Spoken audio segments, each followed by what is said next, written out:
கரூர் கூட்ட நெரிசலில் சிக்கி 41 பேர் பலியான சம்பவம் தொடர்பாக மக்கள் அளித்த கருத்துக்களை காணலாம். இந்த விஜய் பிரச்சாரம் இப்போ ஒவ்வொரு ஊரா போய்கிட்டு இருக்காங்க. இப்போ கரூர்ல 39 பேர் 40 பேர் கிட்ட இறந்துட்டாங்கன்னு கேள்விப்பட்டேன், பார்த்தோம் நியூஸ்ல. அதுல என்னன்னா நிறைய பேர் குழந்தைங்க அப்படின்னு சொல்லி சொன்னாங்க. இப்போ நம்ம குழந்தை அழுகுதுன்னு சொல்லி கூட்டு போனோம் அப்படின்னு சொல்லி சொல்றாங்க. இப்போ ஒரு கோயிலுக்கு போறோம், அங்க கூட்டமா இருக்கு, நெருக்கடியா இருக்குன்னு நம்ம சாமி அப்புறமா பாத்துக்கிறோம்னு சொல்லிட்டு வரோம். அதே மாதிரி ஒரு கூட்டமா இருக்குன்னா அந்த இடத்துல குழந்தைகளை கூட்டு போகணும் அவசியம் இல்லை. அப்படின்னாலும் அந்த பிள்ளைங்க போகணும் ஆசைப்பட்டதுன்னா ஏதாவது சொல்லி கூட இன்னொரு நாள் வேற எங்கேயாவது கூட கூட்டு போய் கூட காமிச்சிக்கலாம். அது ஏன் அவ்வளோ இது பண்ணி கூட்டு போய் அந்த பிள்ளைகளுக்கு இப்படி உசுறு போய் இதெல்லாம் தேவையா?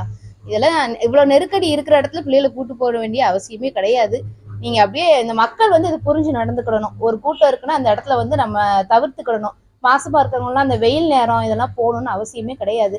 வீட்டுல இருந்து கூட டிவியில கூட பாத்துக்கிடலாம். இப்படி போய் அங்க நேர்ல தான் அவங்கள பார்க்கணும்னு ஒரு இது கிடையாது.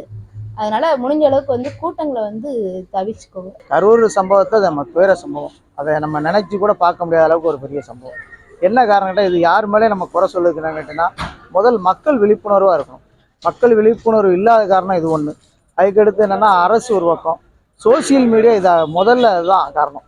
சோசியல் மீடியா விஜய் அங்கேருந்து வரோம்னா லைவ் போடுறீங்க, பக்கத்தில் இருக்கிற குழந்தைகள் குட்டிகள் எல்லாம் அவங்கவுங்க வீட்டில் எல்லாமே ரசிகர். சின்ன சின்ன பசங்கள்லாம் பார்த்தீங்கன்னா என் வீட்டிலே என் மாமா தான் ரசிகர் தான். ஒன்றுலாம் எப்போ நான் விஜய் பார்க்கணும், நான் என்ன செய்வேன், ஒரு தகப்பனா பிள்ளை ஆசைப்படுன்னு தூக்கிட்டு போவேன். ஒரு 100 கிலோமீட்டர் அங்கிட்டு போயிட்டு அவனை சும்மா திரும்பி வரக்கூடாதுன்னு அவருக்காண்டியே அவர்கிட்ட காட்டணும்காண்டி போயிடுவேன். அதுதான் தவறு. இன்னுமே அந்த தவிர நானே செய்ய மாட்டேன். இந்த மக்கள் இதை செய்யக்கூடாது. அது மாதிரி இந்த ரோட் ஷோ அவருக்கே தெரியத்தான் செய்யும். அவர் மாநாடு நடத்தினார், அந்த மாநாட்டிலே அவருக்கு பாதுகாப்பு கொடுக்க முடியாத அளவுக்கு தான் அந்த கிரீஸ் தடவினார். அப்போ அந்த அளவுக்கு இருக்கும்போது இந்த பப்ளிக் இப்படி வரும்போது இந்த சம்பவம்லாம் நடக்கும் தெரிஞ்சியே இனிமே இந்த இதை நடத்தாமல் தனிப்பட்ட முறையில் ஒரு இடத்துல பாதுகாப்பு, அவருக்கும் பாதுகாப்பு தேவை, வர்ற அவருடைய ரசிகர்களுக்கும் பாதுகாப்பு, அந்த அளவுக்கு தான் நடத்தணும். ஏன்னா அரசியல் தொடரணும், அந்த மாதிரி புது புது ஆள்கள் வரத்தான் செய்யணும். ஆனால் அரசியல் பொதுமக்களுக்கும் பாதிப்பு இருக்கக்கூடாது, மக்களுக்கும் பாதிப்பு இருக்கக்கூடாது. ஒரு விழிப்புணர்ச்சியோடு நடத்தணும். கரூருடைய மாவட்ட அதிகாரிகளுடைய கவனக்குறைவாகத்தான் மக்கள் மத்தியில் பேசப்படுகிறது. நம்மளும் அதைத்தான் வலியுறுத்துகிறோம். ஏன்னா ஒரு காவல்துறை, உளவுத்துறை, அத்தனை அதிகாரிகள், அவ்வளோ அரசு ஊழியர்கள் இருந்தும் ஒரு 41 உயிர் பதிவு இருக்குன்னா இன்றைக்கி அதை நம்ம நினச்சி கூட பார்க்க முடியாத இது. மக்கள் என்னென்ன வேறு நல்ல ஒரு பந்தோஸ்து இருக்கும், நமக்கு பாதுகாப்பு இருக்கும், அந்த சூழ்நிலையை நம்பி தான் அவங்க வந்திருக்காங்க.